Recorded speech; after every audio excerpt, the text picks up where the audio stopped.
বন্ধুরা, আপনি কি কখনো ভেবে দেখেছেন কেন মাঝে মাঝে কোনো আমন্ত্রণ ছাড়াই আমাদের কিছু নির্দিষ্ট জায়গায় যাওয়ার প্রয়োজন হয়?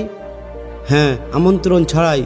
কারণ মহাত্মা বুদ্ধ বলেছেন, যেখানে সাহায্যের প্রয়োজন সেখানে আমন্ত্রণের জন্য অপেক্ষা করা হয় না। আজ আমরা 7টি জায়গা সম্পর্কে জানব, যেখানে যদি আপনি যান তাহলে আপনি কেবল অন্যদের জীবনে আলো আনবেন না, বরং আপনার ভেতরে করুণা, বোধগম্যতা এবং শান্তির বিকাশ ঘটবে। এগুলো কোনো তুচ্ছ বিষয় নয়, এগুলো হলো বুদ্ধের শিক্ষা, যা আমাদের শেখায় যে সঠিক জায়গায় পৌঁছানোই সঠিক কাজ, আমন্ত্রণ ছাড়াই হোক বা না হোক। তাহলে আসুন শুরু করা যাক।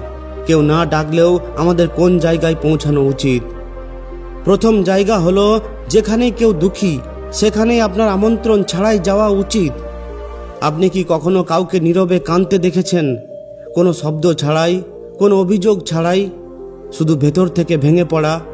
এমন সময়ে বেশিরভাগ মানুষ কি করে? মুখ ফিরিয়ে নেয় অথবা ভাবে, এটা তো অন্য কারোর ব্যাপার, আমার কি যায় আসে।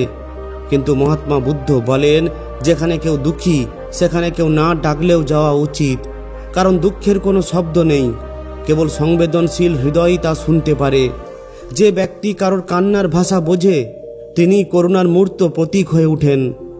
একবার মহাত্মা বুদ্ধ একটি গ্রামের মধ্যে দিয়ে যাচ্ছিলেন। রাস্তায় এক মহিলার সাথে তার দেখা হলো। তিনি ছেঁড়া শাড়ি পরেছিলেন, তার মুখ ধুলোয় ভরা, চোখ শুষ্ক এবং নীরব ছিল। তিনি কিছুই বললেন না, কিন্তু বুদ্ধ থামলেন। তিনি কেবল এক নজরে তার ব্যথা বুঝতে পারলেন। তারপর তিনি তার শিষ্য আনন্দকে বললেন, দেখো, এই মহিলা কিছুই বলছে না, কিন্তু তার হৃদয় চিৎকার করছে, এসো আমরা তার সাহায্য করি। এরপর তিনি ওই মহিলার পাশে এসে বসেন আর তার কথা শোনেন। তিনি তাকে কোনো উপদেশ দেননি, তিনি কোনো প্রশ্নও করেননি, তিনি কেবল তার পাশে বসে তার সঙ্গ দিয়েছিলেন। কখনো কখনো এটাই সবচেয়ে বড় সাহায্য হয়ে ওঠে। আজ আমাদের চারপাশে এমন অনেক মানুষ আছে, বন্ধুবান্ধব, পরিবার বা কোনো অপরিচিত, যারা উপরে উপরে হাসি ঠাট্টা করলেও ভেতর থেকে তাদের মন ভেঙে পড়া। আর আমরা মনে করি যখন ডাকবে তখন দেখা যাবে, কিন্তু এটি প্রকৃত মানবতা নয়। বুদ্ধ বলেন, যেখানে করুণার প্রয়োজন সেখানে আমন্ত্রণের জন্য অপেক্ষা করো না। কারণ যখন আপনি কারো কষ্ট বিনা আমন্ত্রণে ভাগ করে নেন, তখন আপনি কেবল তাদেরই নয়, বরং নিজেকেও সুস্থ করে তোলেন। সেই মুহূর্তে আপনার হৃদয় বড় হয়ে যায়, আপনি ঈশ্বর বা সত্যের আরও কাছে পৌঁছে যান। তাই মনে রাখুন, যদি আপনার মনে হয় যে কারোর মন ভেঙে পড়েছে, তাহলে তার দিকে এগিয়ে যান। কখনো কখনো আপনার নীরব উপস্থিতি কারোর জীবনে সবচেয়ে বড় ঔষধ হয়ে ওঠে। দ্বিতীয় স্থান হলো, যেখানে কেউ জ্ঞান খুঁজছে সেখানে বিনা আমন্ত্রণে যাওয়া উচিত। একবার বুদ্ধের শিষ্য আনন্দ জিজ্ঞাসা করেছিলেন, হে গুরুদেব, আমাদের কি কেবল তাদেরই উপদেশ দেওয়া উচিত যারা আমাদের আমন্ত্রণ জানায়? তখন বুদ্ধ হেসে বলেন, না আনন্দ, যদি কেউ জ্ঞানের সন্ধান করে তাহলে তাকে পথ দেখানোর জন্য আমন্ত্রণের অপেক্ষা করো না। কারণ জ্ঞানের ক্ষুধা হলো সবচেয়ে পবিত্র তৃষ্ণা। যে তা অনুভব করে সে আগের থেকেই অর্ধেক জাগ্রত হয়ে ওঠে। এখন কেবল দরকার এমন একজনের আসার, যে তার শিখা জ্বালিয়ে তোলে, যে তাকে অনুসন্ধানের দিক নির্দেশনা দেয়। কল্পনা করুন, যদি কেউ অন্ধকারে একটি আলো খুঁজছেন এবং আপনি তার কাছে প্রদীপ নিয়ে দাঁড়িয়ে আছেন, তাহলে আপনি কি বলবেন, প্রথমে আমাকে ডাকুন, তারপর আমি তা জ্বালাবো? না, তাই না? তাই বুদ্ধের বার্তা, যেখানে জ্ঞানের আকাঙ্ক্ষা দেখতে পাবে সেখানেই নিজের পৌঁছানো উচিত। বুদ্ধের জীবনের একটি গল্প আছে।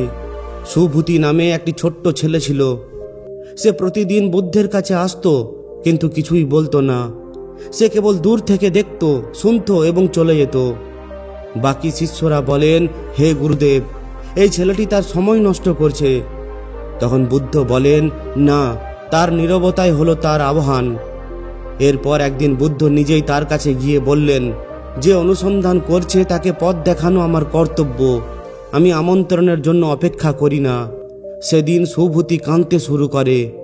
সে বলে, হে গুরুদেব, আমি ভাবতাম যে আমি যোগ্য নই।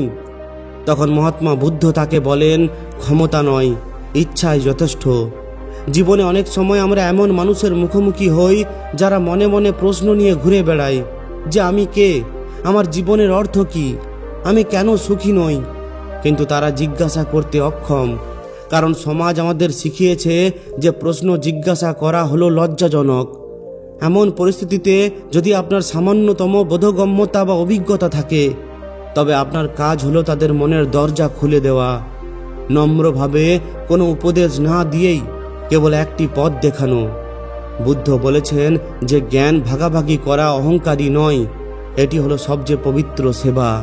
কারণ জ্ঞান যখন ভাগ করা হয় তখন সেটা শুধু বৃদ্ধিই পায় না, সেটা সম্পূর্ণভাবে ছড়িয়ে পড়ে। তাই মনে রাখবেন, অন্ধকারে যদি কেউ প্রকৃত জ্ঞান বা সত্যের সন্ধান করছে, তাহলে সেখানে বিনা নিমন্ত্রণে যাওয়া উচিত।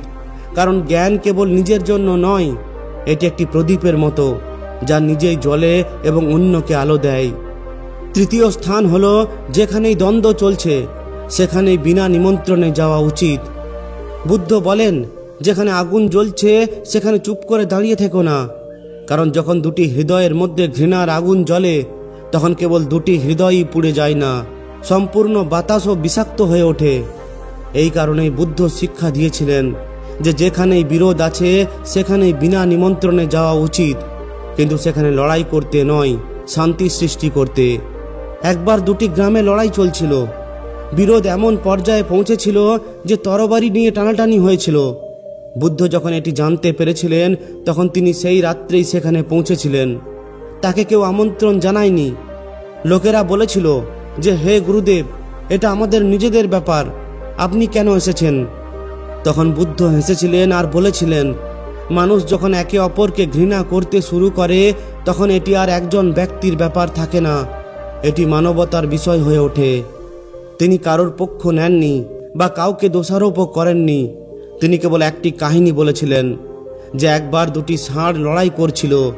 লড়াই এতটাই বেড়ে যায় যে তারা আশেপাশের ক্ষেত মারিয়ে দেয়, যার ফলে সমস্ত ফসল নষ্ট হয়ে যায় আর সেখানের কৃষকেরা ক্ষুধার্ত হয়ে পড়ে।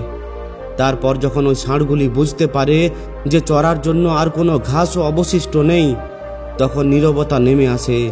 এটা শুনে দুই গ্রামের লোকেরা তাদের অস্ত্র রাখে। বুদ্ধ জানতেন যে লড়াই কেবল তখনই থামে যখন কোনো তৃতীয় ব্যক্তি, যিনি শান্ত, তিনি হস্তক্ষেপ করেন। কারণ দুটি উত্তপ্ত মন কখনো শান্তি ফিরিয়ে আনতে পারে না। আজও একই ঘটনা ঘটে। বাড়িতে, বন্ধু বান্ধবের মধ্যে, আমাদের সমাজে মানুষ সম্পর্ককে এতটাই উড়িয়ে দেয় যে সেখানেই সম্পর্ক নষ্ট হয়ে যায়। আর আমরা ভাবি, এর সাথে আমার কি করার আছে? কিন্তু বুদ্ধ বলেন, যদি তোমার সামান্যতম জ্ঞান থাকে, তাহলে যেখানে দ্বন্দ্ব আছে সেখানে যাও, কারণ সেখানে তোমার শান্তির প্রয়োজন। কখনো কখনো একজন সত্যিকারের নীরবতা হাজারো শব্দের চেয়েও বেশি কথা বলে। এটি পরিবেশ বদলে দেয়। মানুষ ভাবতে শুরু করে যে এই দ্বন্দ্ব জয়ের লক্ষণ নয়, বরং পরাজয়ের লক্ষণ। তাই মনে রাখবেন, যদি কোথাও কণ্ঠস্বর উঠতে শুনতে পান অথবা কারোর হৃদয়ে রাগ ফুটতে দেখেন, তাহলে পালিয়ে যাবেন না। সেখানে শান্তভাবে যান এবং কেবল শুনুন। কারণ শান্তি শুরু হয় কথা বলার মাধ্যমে নয়, কথা শোনার মাধ্যমে। চতুর্থ স্থান হলো, যেখানেই সেবা করার সুযোগ থাকে সেখানে বিনা নিমন্ত্রণে যাওয়া উচিত। কারণ বুদ্ধ বলেছেন যে সেবা হলো সেই দরজা যার মধ্যে দিয়ে প্রতিটি মানুষ মুক্তির দিকে এগিয়ে যায়। যে মুহূর্ত থেকে তুমি কাউকে সাহায্য করতে পারো কিন্তু তা করো না, সেই মুহূর্ত থেকেই তুমি নিজেকে দূরে সরিয়ে নাও। সেবা কেবল দান করার কাজ নয়, এটি ভেতরের অহংকারকে গলানোর একটি উপায়। এই কারণেই বুদ্ধ শিক্ষা দিয়েছিলেন যে যেখানেই সেবা করার সুযোগ থাকে সেখানেই বিনা নিমন্ত্রণে যাওয়া উচিত। কারণ প্রকৃত সেবা কখনো আমন্ত্রণে আসে না, এটি করুণার একটি স্বাভাবিক প্রতিক্রিয়া। একবার বুদ্ধের শিষ্য আনন্দ এবং কিছু ভিক্ষু ভ্রমণ করছিলেন। পথে তাদের সঙ্গে একজন বৃদ্ধ ব্যক্তির দেখা হয়, যিনি অসুস্থ ছিলেন এবং জল চাইছিলেন। সমস্ত শিষ্য তাড়াহুড়ো করে বললেন, হে গুরুদেব, আমাদের ওই গ্রামে পৌঁছাতে হবে, সেখানে অনেক লোক অপেক্ষা করছে। তখন বুদ্ধ সেখানে থামলেন এবং বললেন যে এই একজনের সেবা করতে পারে না, সে হাজার হাজার লোককে উপদেশ দেওয়ার যোগ্য নয়। তিনি লোকটিকে নিজের হাতে জল দিলেন, তার কাপড় ধুয়ে দিলেন এবং হাসি মুখে বললেন, দেখুন, আমরা সকলেই কোনো না কোনো রূপে এই অবস্থায় আছি, কখনো ক্লান্ত, কখনো তৃষ্ণার্ত। আজ যদি আমরা কারোর সেবা করি, তাহলে আগামীকাল কেউ আমাদের সেবা করবে। এটাই জীবনের ভারসাম্য। সেবা মানে কেবল দরিদ্রদের খাওয়ানো নয়, কখনো কখনো সেবা মানে কারোর ভেঙে পড়া কথা শোনা, কেউ হাল ছেড়ে দিলে তাকে উৎসাহ দেওয়া, অথবা কেউ অন্ধকারে ঘুরে বেড়ানোর সময় তাকে পথ দেখানো। বুদ্ধ বলেছিলেন যে যারা সেবা করে তারা আসলে নিজেদেরকে শুদ্ধ করে, কারণ যখন আমরা লাভের চিন্তা ছাড়াই কারোর জন্য কিছু করি তখন তাদের মধ্যে একটি নতুন আলো জ্বলে ওঠে। এটি আমাদের মনে করিয়ে দেয় যে আমরা সকলেই একই স্পন্দনের সাথে সংযুক্ত। আজকের পৃথিবীতে মানুষ সেবাকে সামাজিক কাজ বলে, কিন্তু বুদ্ধের কাছে এটি ছিল আত্মার কাজ। এটি একটি অভ্যাস যা জীবনকে হালকা করে তোলে।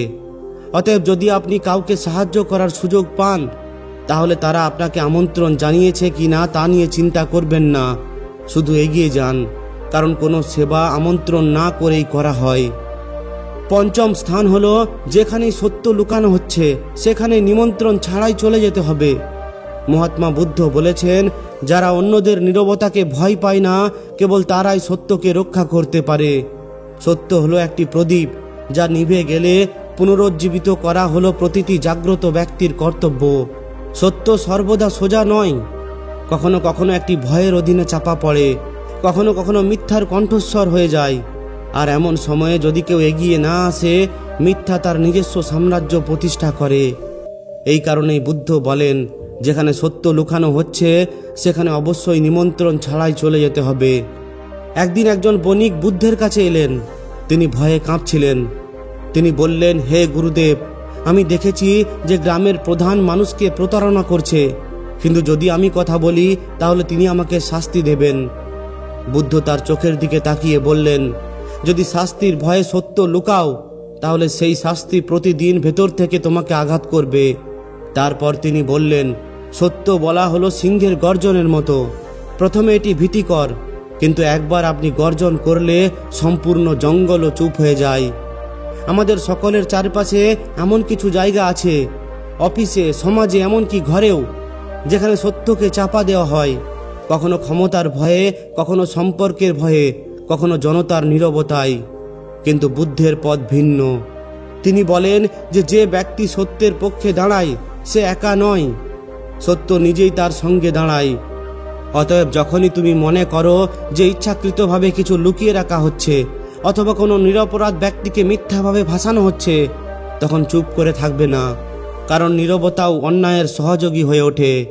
বুদ্ধের শিক্ষা ছিল সহজ, যারা ভয় মুক্ত তারাই সত্যকে রক্ষা করতে পারে, আর যারা একবার সত্যের পক্ষে দাঁড়ায় তারাই এই দুনিয়ার সবচেয়ে শক্তিশালী মানুষদের মধ্যে গণ্য হয়। তাই পরের বার যখন তুমি দেখবে যে মিথ্যা ভেসে বেড়াচ্ছে, একজন সত্যবাদী ব্যক্তিকে চাপা দেওয়া হচ্ছে, তখন সেখানে নিমন্ত্রণ ছাড়াই যাও, কারণ যদি তুমি না যাও তাহলে সত্য চিরতরে হারিয়ে যেতে পারে। ষষ্ঠ স্থান হলো যেখানে ভালোবাসার অভাব থাকে সেখানে নিমন্ত্রণ ছাড়াই যাওয়া উচিত। বুদ্ধ বলেছেন যে যেখানে ভালোবাসা নেই সেখানে ভালোবাসারই সবচেয়ে বেশি প্রয়োজন, এবং সেই কারণেই আমাদের এমন জায়গায় কেউ না ডাকলেও সেখানে যাওয়া উচিত। কারণ যেখানে ঘৃণা, দূরত্ব অথবা শীতলতা থাকে সেখানে ভালোবাসার বীজ সবচেয়ে বেশি প্রয়োজন। আর যিনি সেই বীজ বহন করেন তিনি হলেন একজন সচেতন, করুণাময় ব্যক্তি। এক সময় এমন একটি গ্রাম ছিল যেখানে কোনো মানুষ বুদ্ধকে পছন্দ করত না। তারা বলতো যে এই সন্ন্যাসী আমাদের রীতিনীতি ভঙ্গ করে। বুদ্ধ যখন এই কথা জানতে পারলেন তখন তিনি তার শিষ্যদের বললেন, চলো আজ আমরা সেই গ্রামে যাই। শিষ্যরা অবাক হয়ে গেলেন। তারা বললেন, হে গুরুদেব, ওই লোকেরা আপনাকে গালি দেবে, আপনাকে পাথর ছুঁড়ে মারবে। তখন বুদ্ধ হাসলেন এবং বললেন, যদি ভালোবাসা না থাকে তাহলে আমাদের আর কোথায় যাওয়া উচিত? এরপর বুদ্ধ যখন সেখানে এলেন তখন লোকেরা আক্ষরিক অর্থেই তাকে পাথর ছুঁড়ে মারলেন, কিন্তু বুদ্ধ শান্ত রইলেন। এরপর তিনি বললেন, যদি কেউ তোমাকে উপহার দেয় আর যদি তুমি তা গ্রহণ না করো তাহলে সেই উপহার কার? লোকেরা উত্তর দিল, তাহলে আপনার উপহার নিজের কাছেই থাকবে, এই জন্য আমি তোমাদের উপহার গ্রহণ করব না। তখন সেখানে নীরবতা নেমে এলো। প্রথমবারের মতো সেখানে মানুষের মুখে লজ্জা ফুটে উঠল, এবং যে গ্রামটি আগে ঘৃণায় ভরা ছিল সেই গ্রামটি ধীরে ধীরে বুদ্ধের সবচেয়ে শান্তিপূর্ণ স্থানে পরিণত হলো। বুদ্ধের বার্তা স্পষ্ট ছিল যে যেখানে ভালোবাসা নেই সেখানে যাও, কারণ যদি ভালোবাসা সেখানে না পৌঁছায় তাহলে এর কোনো মূল্য নেই। আজও আমরা অনেক বাড়িতে সম্পর্ক ভেঙে যেতে দেখি। মানুষ একে অপরের সঙ্গে কথা বলা বন্ধ করে দেয়, সবাই মনে করে যে কেউ নিজের থেকে এলে তবে আমি তার সাথে কথা বলবো, কিন্তু বুদ্ধ বলেছেন যে ভালোবাসাই প্রথম পদক্ষেপ। যদি তুমি সেখানে যাও যেখানে শীতলতা আছে এবং একটু উষ্ণতা আছে, তাহলে সেখানে একটু করুণা নিয়ে এসো, দেখবে পরিবেশ বদলে যেতে পারে। ভালোবাসা কেবল একটি শব্দ নয়, এটি এমন একটি শক্তি যা প্রতিটি অশুভ শক্তিকে নষ্ট করে দেয়। তাই মনে রাখবে, যদি তুমি কোথাও ঘৃণা, দূরত্ব বা নীরবতা অনুভব করো, তাহলে পালিয়ে যেও না, সেখানেই থেকো। সেখানে যাও এবং ভালোবাসা ভাগাভাগি করো, কারণ সেখানে তোমার উপস্থিতি সবচেয়ে গুরুত্বপূর্ণ। সপ্তম এবং সর্বশেষ স্থান হলো এমন জায়গায় বিনা নিমন্ত্রণে যাওয়া উচিত যেখানে অন্যায় ঘটছে। কারণ মহাত্মা বুদ্ধ বলেছেন যে একজন নীরব ব্যক্তিও যদি অন্যায় দেখে চুপ থাকে তবে সেও অপরাধী। বুদ্ধ বলেছিলেন যে অন্যায় দেখার পর যদি তুমি চুপ থাকো তাহলে তোমার এবং অন্যায়ের মধ্যে পার্থক্য অদৃশ্য হয়ে যায়। যেখানে নিপীড়ন, শোষণ বা অন্যায় হয়, সেখানে বুদ্ধের শিষ্য কখনোই চুপ থাকতে পারেন না, কারণ নীরবতা প্রায়শই মিথ্যার জন্য সবচেয়ে নিরাপদ আশ্রয় হয়ে ওঠে।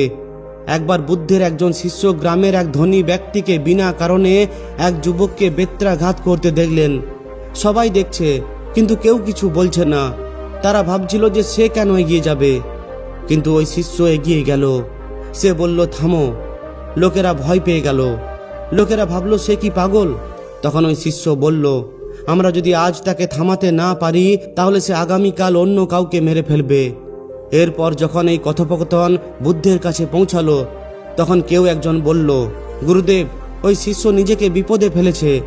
তখন বুদ্ধ হাসলেন এবং বললেন, না, সে নিজেকে মুক্ত করেছে।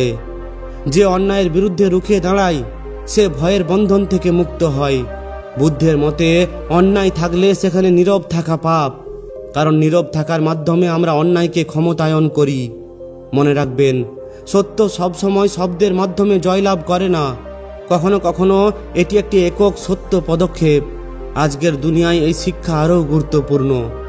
আমরা সোশ্যাল মিডিয়ায় ক্ষোভ প্রকাশ করি, কিন্তু বাস্তবে নীরব থাকি। এমনকি যখন আমরা কাউকে অন্যায় হতে দেখি তখনও আমরা ভাবি যে এতে আমার কি এসে যায়। বুদ্ধ বলেছেন যে একজন ধার্মিক ব্যক্তি সেখানেই স্বীকৃত হন যেখানে তার কথা বলতে ভয় পান, কিন্তু তবুও তারা কথা বলেন। তাই যদি কারোর সাথে অন্যায়, নিপীড়ন হয় অথবা সত্যকে চূর্ণ করা হয়, তাহলে সেখানে বিনা নিমন্ত্রণে যান। সহিংসতার আশ্রয় নিতে নয়, বরং ন্যায় বিচারের জন্য কণ্ঠস্বর হতে। কারণ যখন একজন সত্যবাদী ব্যক্তি উঠে দাঁড়ান, তখন শত শত ঘুমন্ত হৃদয় জেগে ওঠে এবং সেই মুহূর্তটি সমাজের প্রকৃত পুনর্জন্মকে চিহ্নিত করে। তো বন্ধুরা, এই 7টি স্থানে বিনা নিমন্ত্রণে যাওয়াই বুদ্ধের জীবনের সারমর্ম। কারণ জীবন কেবল নিজেদের জন্য নয়। যখন আমরা যেখানে প্রয়োজন সেখানেই যাই, তখন এটি অর্থপূর্ণ হয়ে ওঠে। যেখানে কেউ কষ্ট পাচ্ছে সেখানে করুণার সাথে যাও। যেখানে কেউ জ্ঞানের সন্ধান করছে সেখানে আলোর সাথে যাও। যেখানে দ্বন্দ্ব আছে সেখানে শান্তির সাথে যাও। যেখানে সেবার সুযোগ আছে সেখানে নিষ্ঠার সাথে যাও। যেখানে সত্যকে চাপা দেওয়া হয় সেখানে সাহসের সাথে যাও। যেখানে ভালোবাসার অভাব আছে সেখানে হৃদয়ের সাথে যাও। যেখানে অন্যায় ব্যাপক সেখানে ন্যায়ের পক্ষে কণ্ঠস্বর হিসাবে যাও। এটাই বুদ্ধের পথ। আমন্ত্রণ ছাড়াই যাও, কিন্তু সঠিক জায়গায় পৌঁছাও। কারণ যে সঠিক সময়ে আসে কেবল সেই একজন প্রকৃত অন্বেষী, সেই একজন প্রকৃত মানুষ। কখনো কখনো জীবন আমাদের ডাকে না, তবু আমাদের যেতে হয়। যেখানে করুণার প্রয়োজন, যেখানে কেউ কষ্ট পাচ্ছে, যেখানে কেউ সত্যর সন্ধানে ঘুরে বেড়াচ্ছে। বুদ্ধ আমাদের শিখিয়েছেন যে একজন ব্যক্তির প্রকৃত মূল্য নির্ধারিত হয় তারা কতটা কাজ করে তার উপর নির্ভর করে না, বরং তারা কোথায় যায় যখন কেউ তাদের ডাকে না এর উপর নির্ভর করে। তো বন্ধুরা, যদি এই ভিডিওটি আপনার হৃদয় স্পর্শ করে বা আপনাকে একটুকু শান্তি এনে দেয়, তাহলে অনুগ্রহ করে এই ভিডিওটি অবশ্যই আপনার আপনজনদের সাথে শেয়ার করুন যার এটি প্রয়োজন। কারণ জ্ঞান, করুণা এবং ভালোবাসা কেবল তখনই বৃদ্ধি পায় যখন এগুলো ভাগ করা হয়। আর হ্যাঁ, যদি আপনি এই ধরনের আরও গভীর ও জীবন পরিবর্তনকারী উপদেশ শুনতে চান, তাহলে ভিডিওটি লাইক করে দিন এবং আমাদের এই চ্যানেলটি অবশ্যই সাবস্ক্রাইব করে নিন। ধন্যবাদ।